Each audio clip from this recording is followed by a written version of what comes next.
A freezing night in Chicago. A bullet casing hits the pavement and a ruthless crime boss walks away from a shattered empire.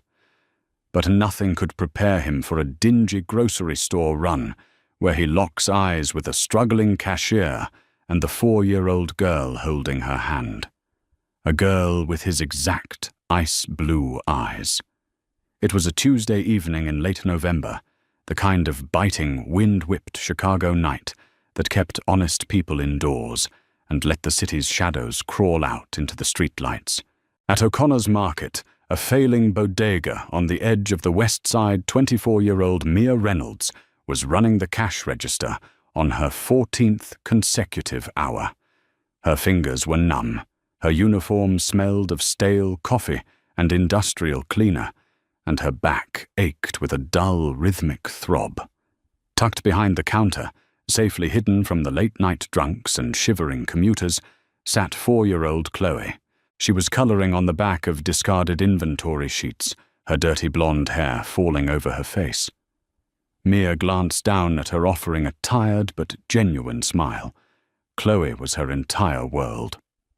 4 years ago, Mia's older sister Jessica Reynolds had been killed in a hit-and-run on Interstate 90. The police called it a tragic accident, but Mia had always known better. Jessica had spent her final months terrified, constantly looking over her shoulder, clutching a duffel bag of cash she refused to explain. When she died, the only thing she left behind was 3-month-old Chloe. Mia had dropped out of nursing school, taken the grocery job, and sworn to protect the girl with her life. 3 miles away, in the VIP lounge of the Obsidian Club, Vincent Costa was washing blood off his knuckles. Vincent was 32, the undisputed head of the Costa crime family. He had inherited the syndicate from his uncle 2 years prior, and in that short time, he had turned it into a hyper-efficient, ruthlessly violent machine. The Chicago underground whispered his name like a curse. He didn't operate like the old-school mobsters. He ran his empire like a Fortune 500 company, but one that hostilely took over rivals with suppressed gunfire instead of stock options. He was cold, calculating, and fundamentally entirely detached from human empathy. That night, Vincent was tying up loose ends. An independent loan shark had been operating on Costa turf, specifically squeezing small businesses in the West Side without paying up the ladder. Vincent wasn't going to send a lackey. He believed in the psychological terror of a personal visit. Accompanied by his right-hand man, Tony Romano, Vincent got into his armored black SUV and headed toward a little grocery store that was heavily in debt to the rogue shark. O'Connor's Market. When Vincent stepped into the bodega, the atmosphere instantly died. The humming of the ancient refrigerators suddenly sounded deafening. He wore a custom-tailored charcoal overcoat, and his piercing ice-blue eyes swept the room, cataloging every exit, every blind spot, and every person. Tony Romano locked the front door behind them, flipping the open sign to closed. Maya's heart slammed against her ribs. She didn't know these men, but growing up in this neighborhood, you developed an instinct for predators. She slowly reached beneath the counter, her fingers brushing the cold metal of the emergency panic button. "Don't touch it," Vincent said. His voice was smooth, deep, and completely devoid of inflection. He didn't even seem to be looking at her yet. He caught the micro-movement. "Where is O'Connor?" Tony barked.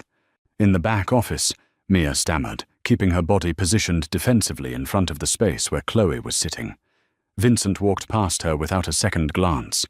For 10 minutes the store was agonizingly silent, save for the muffled, terrifying sounds of a violent confrontation bleeding through the back office walls.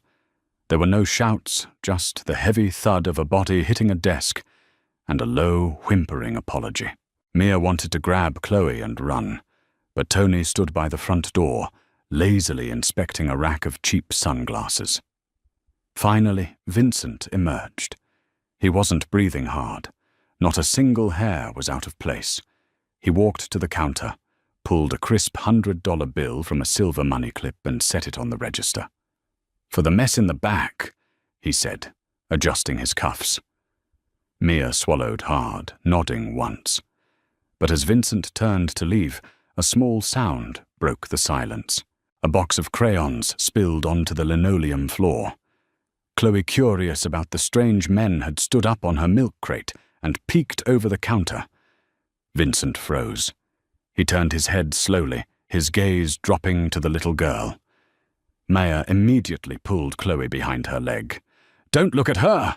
Mia snapped, maternal instinct overriding her terror. But Vincent wasn't moving. He stared at the child as if he had just seen a ghost. Chloe stared back, completely unfazed. Her large, innocent eyes looked up at the towering, dangerous man. They were ice blue, the exact same unsettling crystalline shade as Vincent's. Vincent's breath hitched a microscopic reaction, but for a man made of stone, it was a seismic event. He stepped closer to the counter, leaning over slightly. Mia pushed back against the cigarette display, clutching her niece. "What is her name?" Vincent asked, the smoothness gone from his voice. It was tight, dangerous. "Chloe," Mia said, her voice shaking. "We don't want any trouble." Vincent's eyes darted over the girl's face, the jawline, the nose. And then he saw it. As Chloe tilted her head to look at her aunt, her hair shifted, revealing a small, faint, crescent-shaped birthmark just behind her left earlobe. A ringing sound filled Vincent's ears. It was the same birthmark his grandmother had, the same birthmark he had on his own shoulder. His mind violently flashed back to 2021, the penthouse at the Drake Hotel. Silk sheets. A fiery, reckless bartender named Jessica who didn't care about his money or his name. She had been a brief, intoxicating distraction, until she vanished without a trace, leaving his territory overnight. He assumed she had been bought off by the Russians or had just run away. He looked at the cashier. The resemblance to Jessica was undeniable. "Let's go, boss," Tony said from the door, oblivious to the earth-shattering realization happening at the register. Vincent didn't answer. He stared at Mia, his eyes dark, predatory, and burning with a sudden possessive fury. "We will be seeing each other again." He whispered a promise that sounded terrifyingly like a threat. He turned and walked out into the freezing Chicago night, leaving Mia gasping for air, as if she had just survived drowning. The moment the armored SUV pulled away from O'Connor's Market, the temperature inside the vehicle dropped 10 degrees. Vincent sat in the back, staring out the tinted window at the blurring city lights. The image of the little girl was burned into his retinas. Jessica. Tony. Vincent said, his voice slicing through the quiet of the car. "I want everything on the girl working the register at that bodega. I want her name, her address, her bank records, her phone logs. I want to know what time she wakes up and what she eats for dinner. And I want to know about the child. By midnight?" Tony, confused but unquestioning, nodded. "Consider it done, Vince." For the next 4 hours, Vincent paced his high-rise office, overlooking the Chicago skyline. The Mafia kingpin, a man who regularly ordered the dismantling of million-dollar enterprises without blinking, was entirely consumed by a 4-year-old girl in a dirty grocery store. At 11:45 p.m., a thick manila folder was dropped onto his mahogany desk. Tony stood back, wiping sweat from his brow, despite the winter chill. "Her name is Mia Reynolds," Tony reported, opening the dossier. "No criminal record. High school grad, dropped out of nursing school 4 years ago. She lives in a run-down walk-up on 42nd Street, barely making rent. She's the legal guardian of the kid Chloe." Vincent flipped a page, his jaw clenching. "And the mother? Deceased. Sister named Jessica Reynolds. Died in a hit-and-run on the interstate 4 years ago." Case went cold. Tony paused, noticing the dangerous glint in Vincent's eye. "Boss, if I may, why the sudden interest in a civilian cashier?" Vincent slid a printed photograph of Jessica Reynolds across the desk. Next to it, he placed a surveillance still of the little girl from the bodega's security feed, which Tony's hackers had already breached. "Look at the dates, Tony. Jessica disappeared in March 2021. The girl is 4. Vincent leaned forward, placing his hands flat on the desk. Jessica was running. Not from my enemies. She was running from me, hiding my blood. Tony's eyes went wide as the realization hit him. The boss had a kid, an heir. In their world, a secret heir was both a massive vulnerability and a sacred treasure. "What do you want to do, boss? I can have a team at her apartment in 10 minutes. We take the kid, leave the aunt a bag of cash, and that's it." Vincent stared at the photo of Mia fiercely clutching Chloe in the grainy security footage. Ripping the child away from the only mother she knew would cause trauma, and Vincent surprisingly felt a strange protective barrier form in his mind.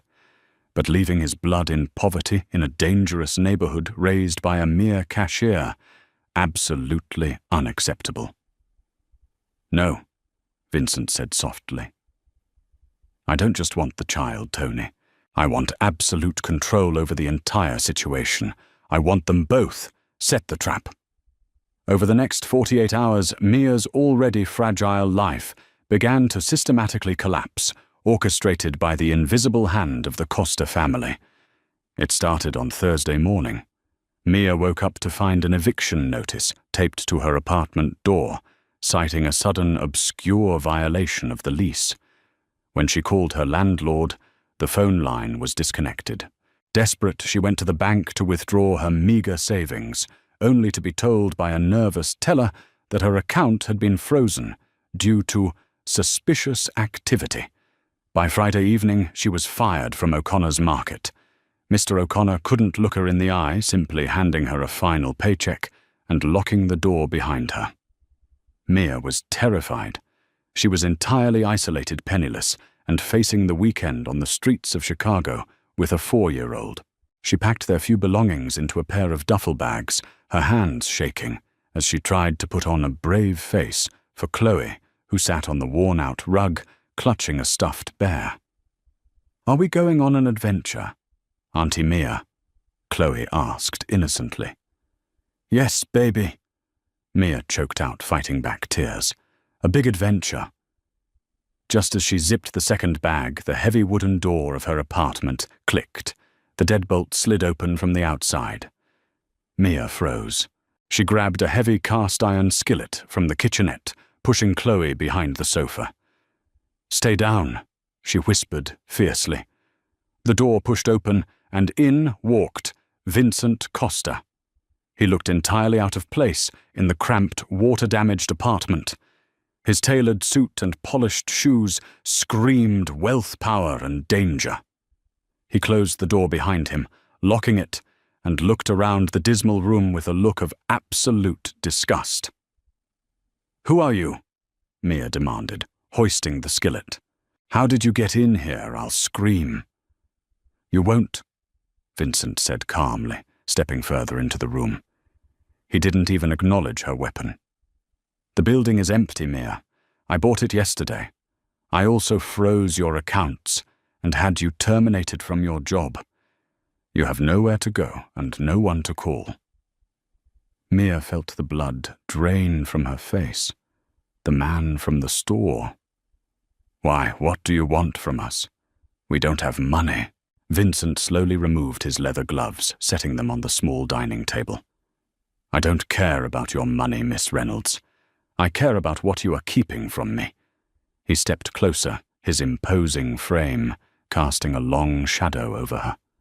Mia swung the skillet, a desperate wild arc aimed at his head.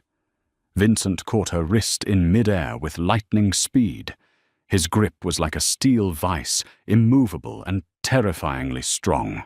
He easily twisted her arm just enough to make her drop the pan. It hit the floor with a loud clang. Chloe let out a small cry from behind the couch. Instantly, Vincent released Mia's wrist and took a step back, holding his hands up in a rare, pacifying gesture. His eyes softened just a fraction as he looked toward the sofa. "It's all right, Piccola. No one is getting hurt." He looked back at Mia, his expression hardening back to stone. 4 years ago, your sister Jessica got into my bed. 3 months later, she vanished.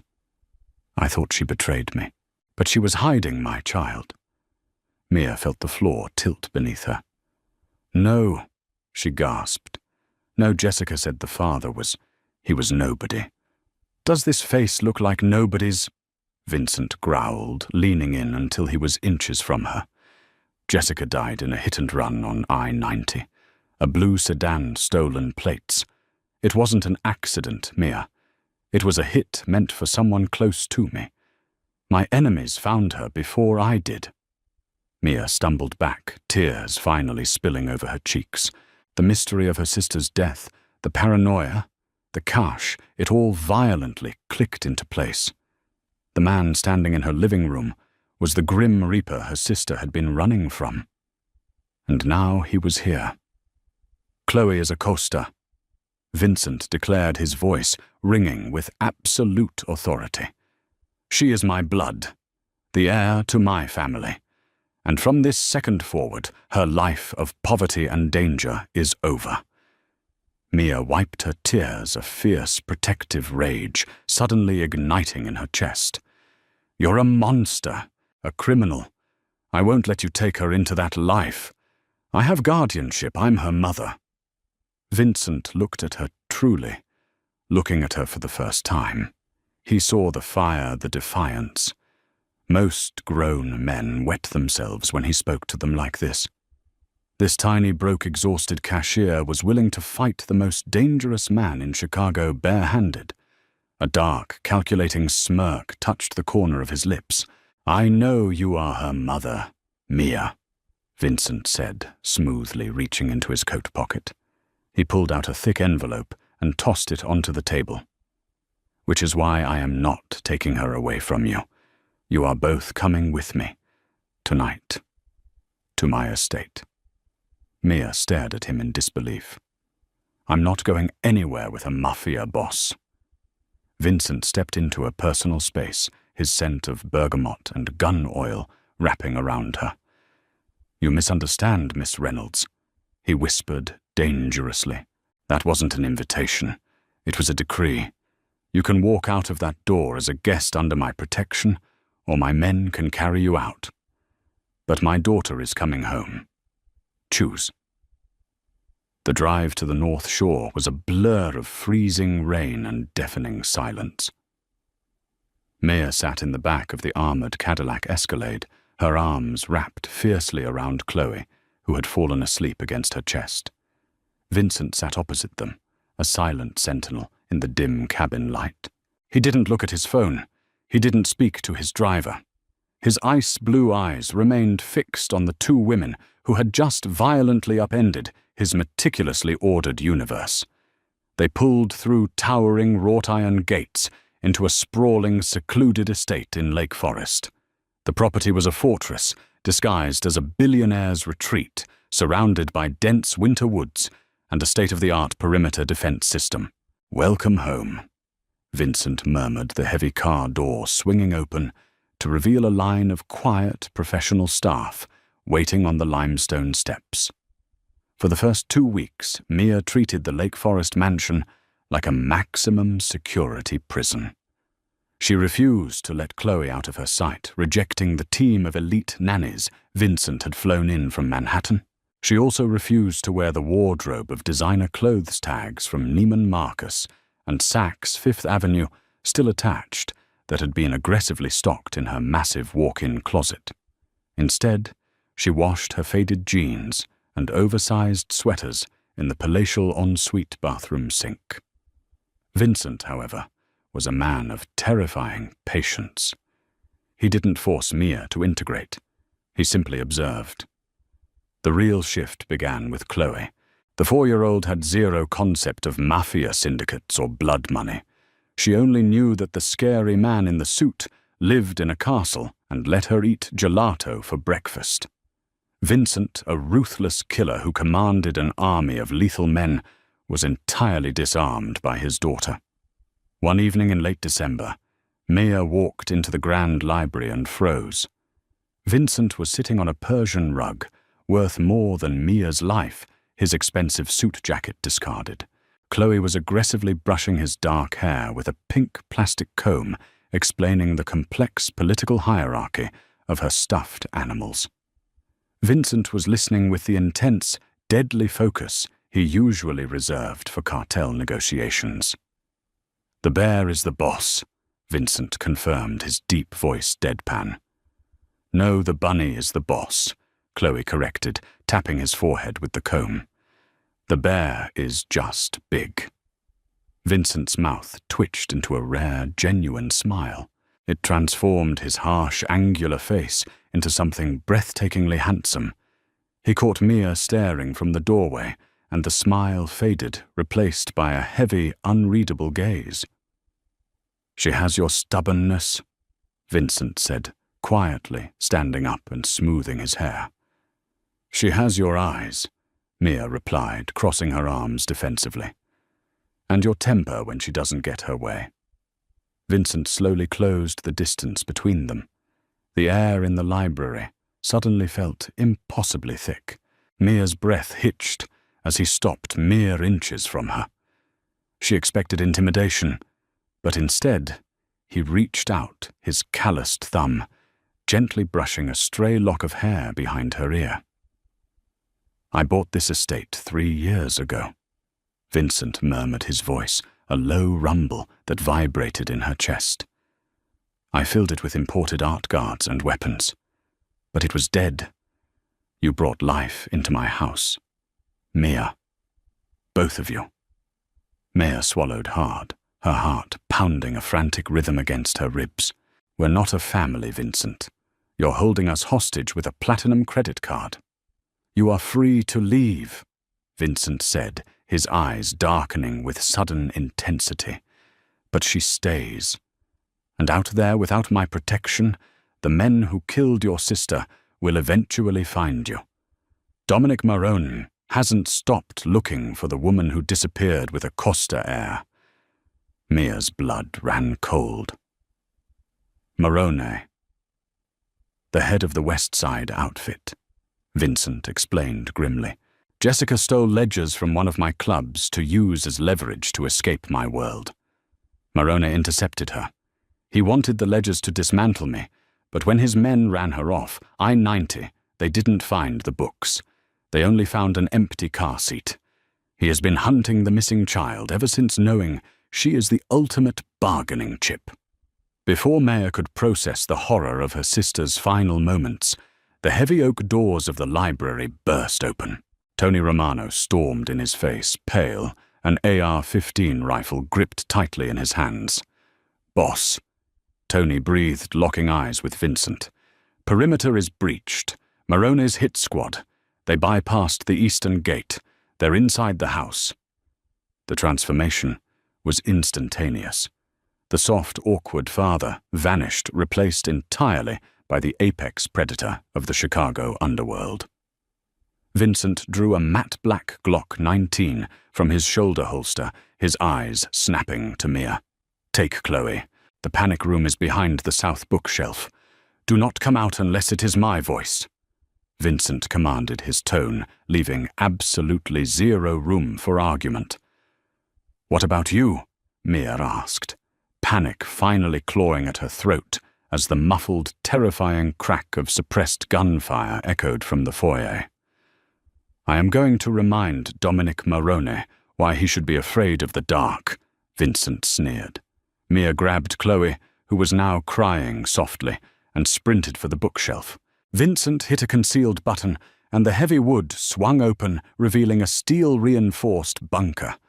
As Maya pulled her niece inside, she looked back just in time to see Vincent rack the slide of his weapon and step out into the hallway, walking straight into the crossfire.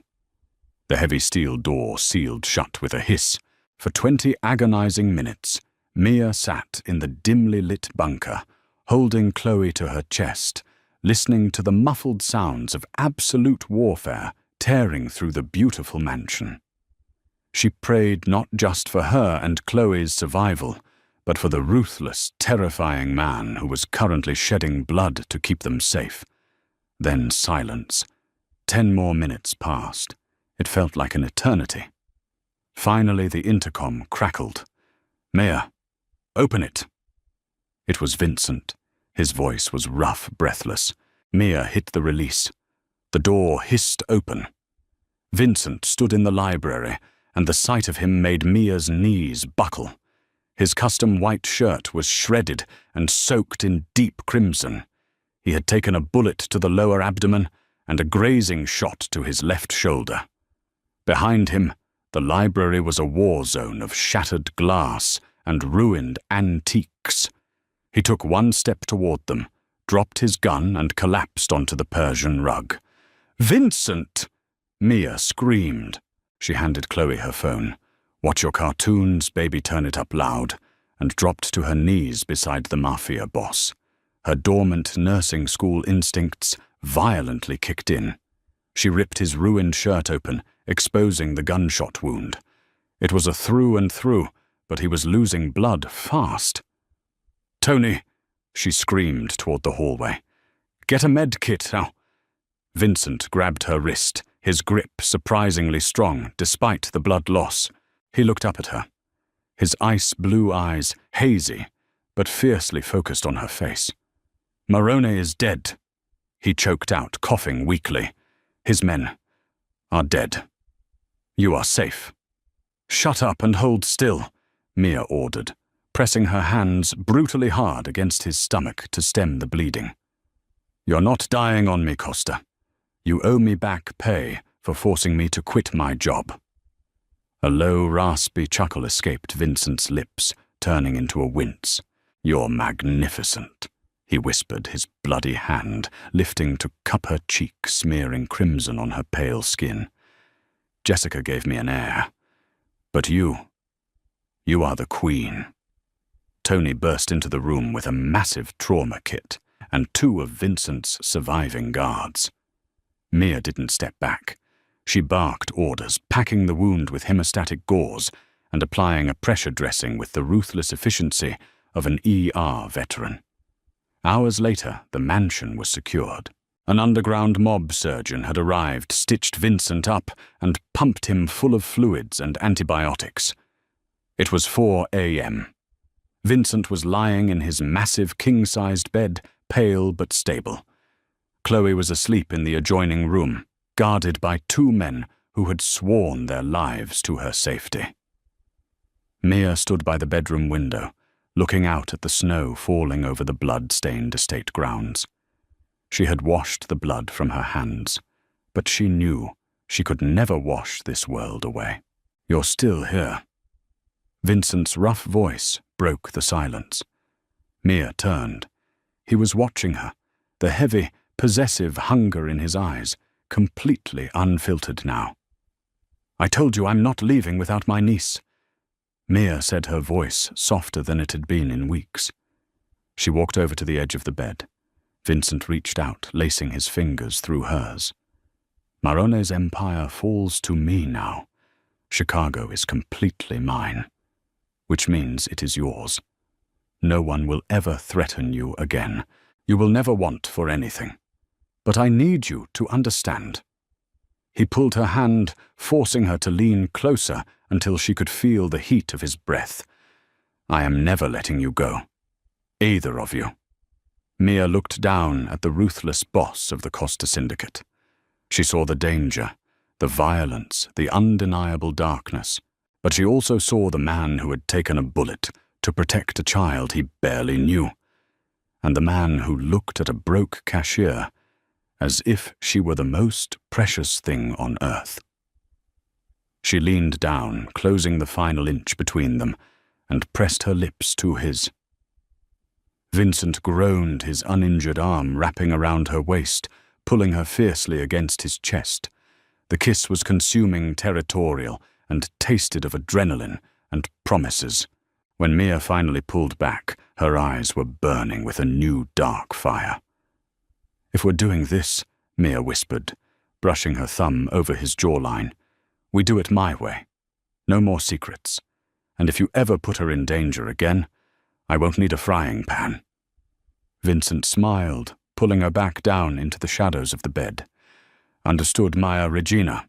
Did this intense mafia romance keep you on the edge of your seat, from a struggling cashier to the undisputed queen of the Chicago underworld?" Mia's journey proves that sometimes the most dangerous men will sacrifice everything for the women they love.